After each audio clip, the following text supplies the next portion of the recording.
清願宗光です。今日は職場の上司から腹が立つことを言われても言い返せずに悔しいという30代女性猫耳さんからのご相談です。職場にどうしても嫌いな上司がいます。彼女はいわゆるおつぼねで長年働いてきたベテランの先輩です。いつもチクチクと嫌味を言ってきたり、何か小さなミスをしただけで長々と説教されるのがしんどいです。機嫌が悪い時は大きな声で怒鳴ることもあります。それなのに機嫌がいい時とか役員さんなどの前では仲のいい態度をとってきます。彼女は明らかに私を嫌っていて、平気で人格否定のような言葉で攻撃をしてくるのに、人前ではいい人を演じています。サイコパスなんじゃないかと思うほど不自然で気味が悪いです。いつもやられっぱなしで立場もあるので言い返すこともできずに本当に辛いです。私はどのように対処すればいいでしょうか。アドバイスをぜひお願いいたします。お便りをいただいてありがとうございます。仏教には八正道という言葉があります。その中で正悟、そして正念という言葉があります。今日はこの八正道の中の正悟、そして正念の言葉の意味と合わせて、どのように攻撃的な上司と関わっていくのか、そのことについてお話しできればと思います。まずはですね、攻撃的な態度を取られたり、人格否定のようなことを言われてしまったりして、それでもなお立場があるから言い返すことができない、やり返すことができないという状況にあられる。これは本当によくお寄せいただくご相談です。だけれども、最初にご自覚なさっていただきたいのは、どっちが正しくてどっちが間違ってるということは、言う必要もないかもしれませんが、私にもしその答えを出す義務があるとしたら、それは猫耳さんの方がやられっぱなしでやり返せていない、言い返せていない方がまだ正しいと、そちらの方がいいと私は思います。どう考えても人を傷つけるよりはマシなんじゃないでしょうかね。そのことをぜひ最初にお伝えしたい、そう思いました。で、正悟、そして正念という言葉なんですが、これは仏教で説かれている八正道という正しく真理に近づくため、あるいは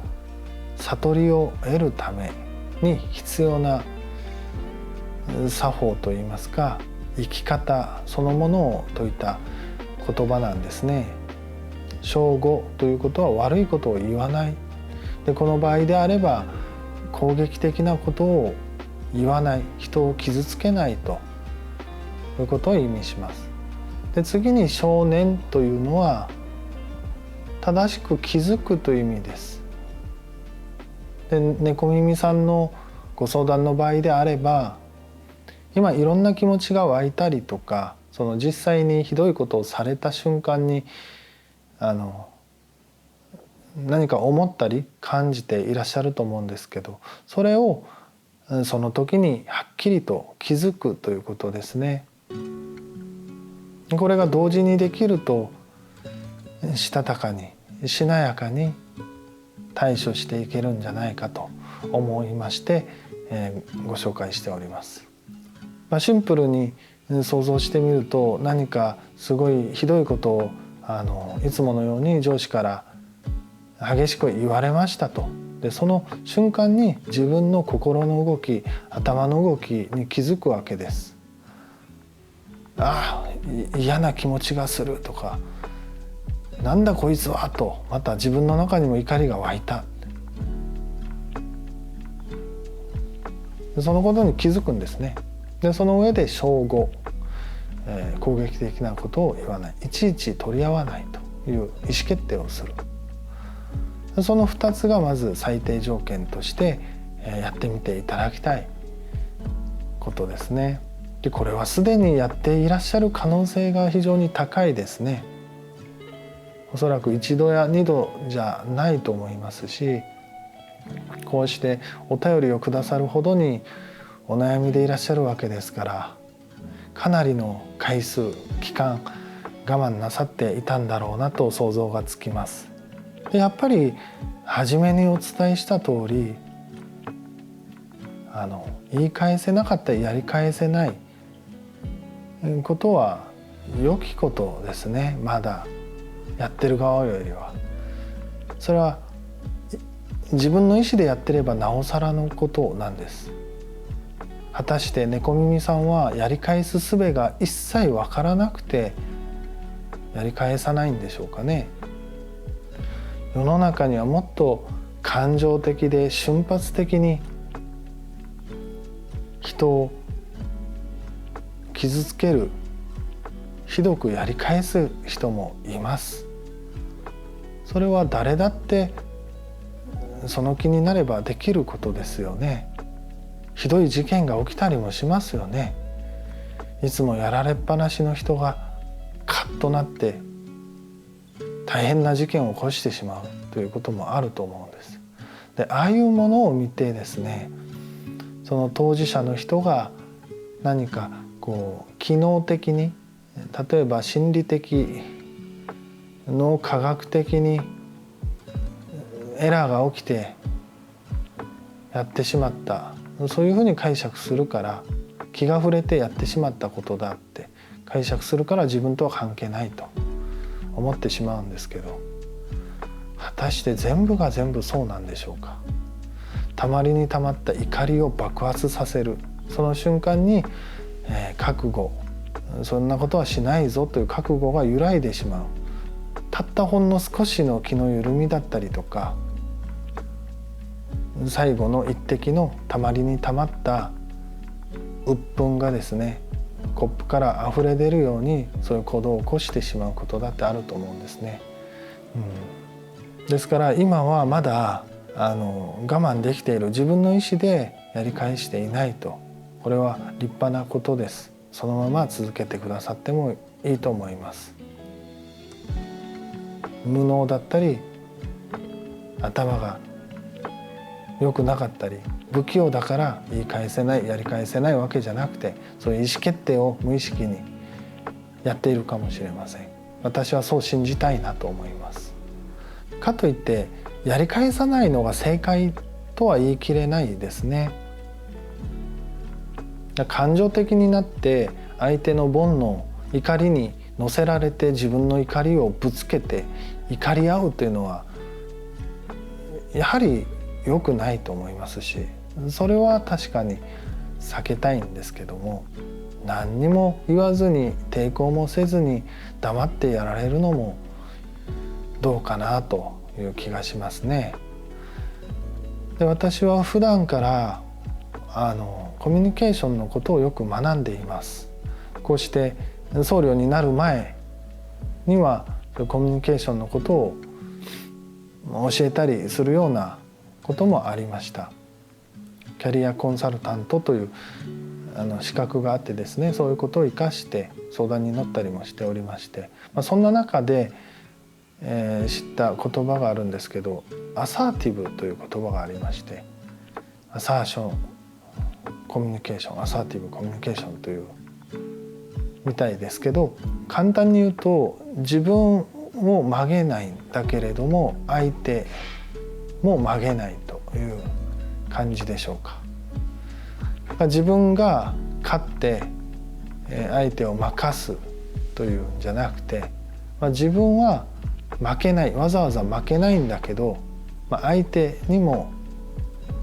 負けなくていいと、私は私、あなたはあなたとお互い尊重しましょうよと私が勝ってあなたが負けるんじゃなくて、私は勝つ、あなたも勝つというコミュニケーションができれば、人間関係はもっとうまく築くことができますよねという理論なんですけど、まさしく私もそのように思いましたね。だから感情的に何かをぶつける必要はないんですけど、ダメなこととか嫌なことはやっぱりノーと言えた方がいいですね。そういうことは頭の中に入れておいて、ノーは言えるように訓練していければいいなと思います。じゃあ、具体的にどうしていくかということですね。さて、お守りです。まずはこれまでのことは終わった、そんな風にいつでもいいです、どこでもいいですから、一旦区切りをつけましょう。やっぱりですね、これまでいろんなことがあった相手ですから、ものすごく多くのたくさんの怒りとか煩悩が猫耳さんの心の中に溜まっていると思います。でそれをね、抱きかかえたまままた明日も会ってということを繰り返すと、もう会うたびに顔を見るだけでも傷ついてしまいますから、もう一旦終わったというふうに仮に想定をして、その代わり次のコミュニケーション、次の接点からは新たにスタイルを決めて臨みましょうということです。まずは何かお話をするとき、会話をするときに仕事の話だけは受け入れる。職場の上司ですよね。仕事に関することだけは受け入れる。それを意識してください。でそして2つ目、それ以外の感情的な言葉とか人格否定のような言葉に関しては、あなたのような世界ではそうですねというふうに頭の中で自分でそう思ってください。例えば、君みたいな人はどこに行っても通用しないよみたいな、君はなんてバカなんだとか、そういうひどいことを言われても、言われた瞬間に、あなたのような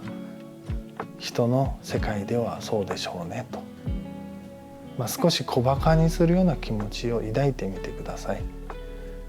それは本当にそう思ってもいいですし、思った方がいいんじゃないでしょうか。でこれが1つ目です。で次に、やっぱり問題が起きているわけですから対処しなきゃいけませんね。だけどこれをね、上司対自分という構図でやっぱり戦っちゃダメです。これは犠牲者になる可能性もありますから非常に危ない。職場のトラブルですから、職場の問題にしていきましょう。私と上司の問題ではないように。じゃあどうするか。記録を取って報告をする。事実をまとめる。そのことを黙々と続けていきましょう。でまずは記録ですね。記録に徹した方がいいと思います。非常に緊急でものすごくひどいことをされていて、なんなら警察にでも通報できそうなぐらいのことがもしあるなら、それは即刻にでも会社のその上司の上司、あるいは社長だったり、そういう窓口があれば窓口に直談判する。会社を離れることも覚悟した方がいいです。仮にそういう警察に行ってもいいぐらいのことがもしあるんでしたらね。でまだそこまでは全然いかないな、まだ猶予があるなっていうんであれば、起きていることをできるだけ正確にあったこと、そしてそれがあった時間とか、LINE とかであれば画像も残しておくとかね、そういうことをちょっと黙々とやっていてください。あんまり早とちりというか、その急いで他の人に言ったりなんなりして、悪くはないんですけど、結構ね、そういう攻撃的な人とか上司ってそういうタイプの人って巧妙だったり上手ですから、事前にねそういうことをしても通用しないような関係性を作ってしまっていたり整えてることもあるので、明らかにそれはそうだよねってみんなに見せられるような証拠をちょっと貯めていきましょうということです。2人のその上司と自分の出来事だけじゃなくて、そのことを信用していただけるような信憑性が高まるような証拠も集められるといいですね。例えば自分のことではないんだけど自分のようにひどいことをされているという人がもしいたとしたら、その人との間にどんなことがあるのかということもちゃんと事実でですね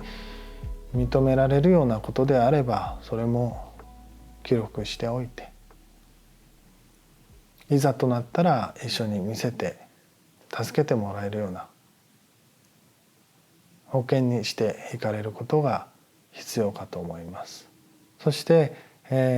今標的にされているという現実ですね。おそらくそういう人はね人格否定をしたりしつこく責めてくるという場合はある種の依存として執着として猫耳さんにこだわっているわけです。でそういう場合はねそれが効かない効果がない意味がないと思わせるしかないんですよね。反応すればするほどそれがどんな反応であれ手応えを感じてしまうんじゃないでしょうか。何か物事に取り組んでいる時に何をやってもうんともすんともならない方がやっぱり退屈なんですよ。ですから何をやっても何を言ってもこの人の心には本当に届かないなと全く効果がないなと感じるような状況が作れればいいですね。だからこそむやみに付き合わない、相手の煩悩に引っ張られて自分の心まで煩悩まみれにしてしまうのはもったいないことです。ぜひ、時間はかかるでしょうけれど一つ一つですねできることから記録をしていきながら自分の対処法も少しずつずらしていって効果がないぞということを感じさせる方向に頑張ってみてください。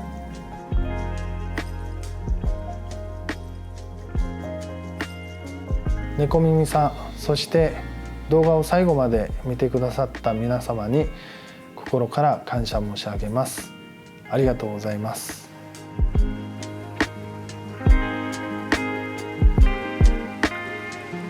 お気づきやご感想があればぜひコメントで教えていただけると嬉しいです。お悩み相談がある方は概要欄にご相談窓口のリンクもございますのでお便りくださいましたら幸いです。